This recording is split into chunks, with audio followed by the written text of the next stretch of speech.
Feels like we've done this before. We are leaving the volcano inn and lodge and springs and all that stuff, but this time we're actually leaving.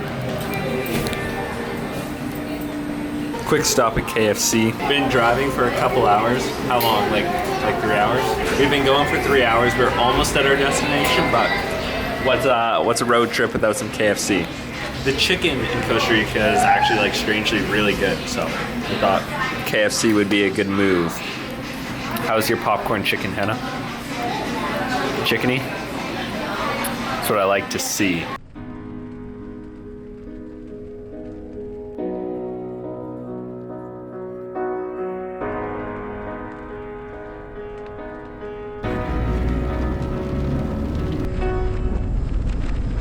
We've been driving along this dirt road with thousands of potholes for like 20 minutes, but apparently our destination is just up ahead. It's hard to believe that a hotel exists up here. Yeah, turn right.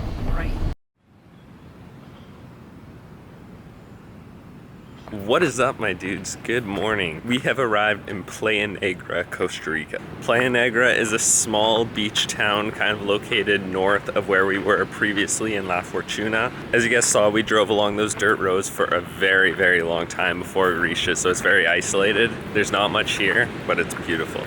Currently 6:30 a.m. Perfect time to go and explore and see what's up on the beach. We arrived late last night, so we couldn't see anything, but we heard the ocean. Time to feel.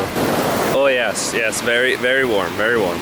What do you do when your heart starts racing? When your mind is all in the cloud and it feels like heaven. While you're here, then you know you'll be before you know it's your time. Oh my gosh. So these are the pools in the hotel. You got one big one over there, a small one over here. Just came to check it out. And look at what's sitting in the corner of it. There's literally a crab. He's alive, he's just chilling. We've seen more wildlife within like a, I don't know, 10-meter radius of our room than we did on the jungle hike and the hike to the volcano. Last night we saw a crab in the restaurant. We saw a giant toad, like no joke, like this big outside of our door.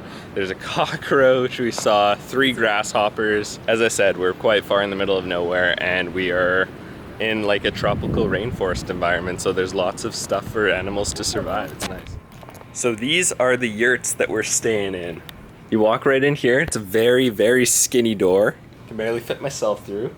But once you're in, they're concrete yurts with a bunch of windows surrounding it. They have screens. The screens don't work too well. I'm not sure if the screens have holes or maybe bugs are coming in from up there. So far in the, I don't know, 15 hours we've been here, I've found 2 cockroaches, 3 grasshoppers, a butt ton of mosquitoes, and a load of ants. Now, I'm not one to complain very much. I'm super grateful for everything, but sleeping in a bed that we just found, like I slept there, and we literally just found a cockroach inside of it, meaning I slept with a cockroach last night. That kind of freaks me out.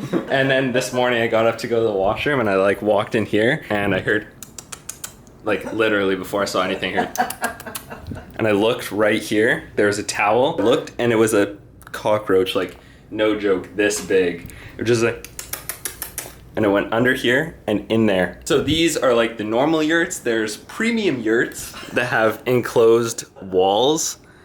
And so we're gonna see if we can upgrade to one because honestly, I'm not a fan of sleeping with cockroaches. But you guys saw the beach. It's a beautiful area, beautiful everything. You saw the crab inside the pool. It's very natural. It's just, I prefer not to sleep in the natural. Oh yeah, and let us not forget the flying ant nest that is right outside of our door. We changed it up. We got a place that doesn't have cockroaches. I'm gonna say that quietly, cockroaches in the bed. We have 2 hammocks on the porch, good to go. A place to sit and actually play and like hang out. Full-size door. And then a room that's enclosed on top. Thank the Lord. Condo swapped and we're on the beautiful beach of Playa Negra. I'm really thinking it's pretty hot. It is time for some ocean fun. That water is beautiful. It is so warm and tropical. Oh my gosh, I love it. That's what I live for.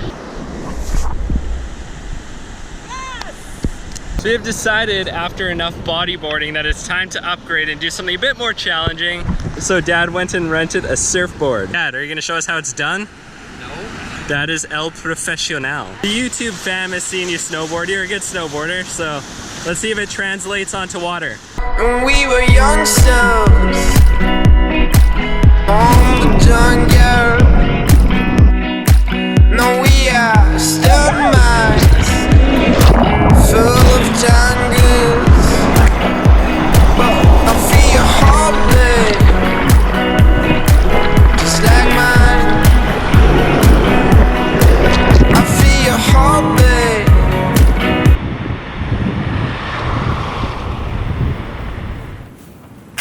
El surfing was like a 50% success. So I did end up getting up on the surfboard like once or twice. I got up once on my feet and then once on my knees. It is much harder when you're doing it by yourself and you don't have that instructor there to push you off on the waves. But I was able to do it. Last time I went surfing, I got up a lot more because I had that instructor. But this time it was okay. Ended up coming in because I didn't want to get sunburnt. But I think we're gonna go out in a bit. Go into town first, get some food and some water, and then head back out and try again. Maybe once the sun's a bit less intense. So it's a bit later in the day. The sun has died down. I've walked away pretty unscathed, a minor sunburn, less than the rest of the family. So I think we're gonna try surfing. This area is good. There's not many rocks on the ground, so hopefully we don't get injured, but yeah.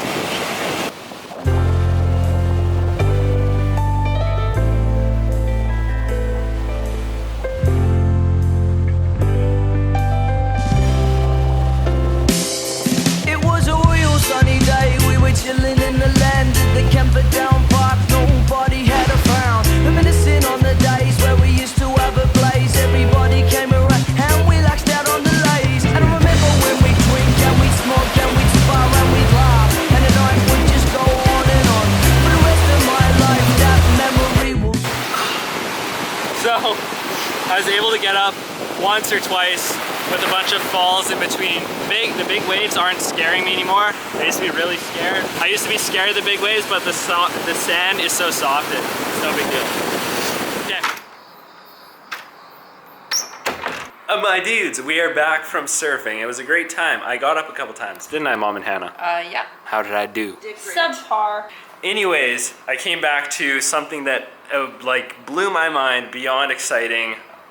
I'll show you guys. Check it out, 10,000 subscribers. I set a goal for myself a long time ago when I got back from Asia that I was going to hit 10,000 by September. And that was a pretty ambitious goal, honestly. I wasn't sure if I was gonna be able to do it, but I set it for myself and I said I'm going to hit that, like that's going to happen. As time went on and it got closer and closer to that deadline, it seemed further and further away. It's 6 days away from September 1st, it's August 24th, and I hit it. And I did not think it was gonna happen, but it did, and I am so thankful. Honestly, like I say at the end of every one of my videos, I appreciate every single one of you, I really do, and only up from here. Next goal, 100,000. It's a hefty one, but I think we can do it. I think it'll happen. Anyways, I'm gonna edit this video, tuck in, and it's 6:40, but it feels like 10 p.m.